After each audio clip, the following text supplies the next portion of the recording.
një vend bosh në kabinat e FC Shkupit, një mungesë qëdhem në mesin e personave të cilat kanë humbur jetën në tragedinë e Koçanit. Në zjarrin ishte edhe futbollisti 25 vjeçar i FC Shkupit, Andrej Lazarov. Unë ditën e diel, sa po zgjova në mëngjes, gjeta kontaktin e babës tij dhe kuptova domethënë çfarë kishte ndodhur. Bisedën e parë që pata më tha që jam në shtip, e kemi gjetë Andrejn edhe shëqyr Zotit është në gjendje të mirë. Kur e mora në telefon për herën dytë, ishte duke qajt, edhe në atë moment edhe unë, si ta them, i thash që mos qaj se është çun i fort, çun i ri që kthehet. Edhe ai më tha që si do kthehet, ka ndru jetë. Lazarov bugün bizden ayrıldı.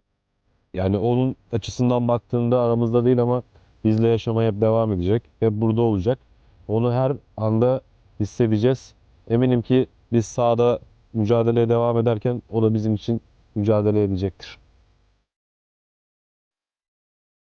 Po normal. Një lajmit i trisht të themi. Që gjithë të ndim që Andrej ishte një djalë luftarak në fush. Nuk shumë ditë të vështira, por ne si ekip të ndeshje që na kanë ngelur do të luajmë për Lazarovin, që ta kujtojmë për një herë ditë më. Голема трагедия за нас сите тука, за нашиот брат, пријател Андреј. Ќе опаметиме побави работи, побави нешта. Како добар другар, како добар соиграч, секогаш сакаше помогни, човек со срце како лав.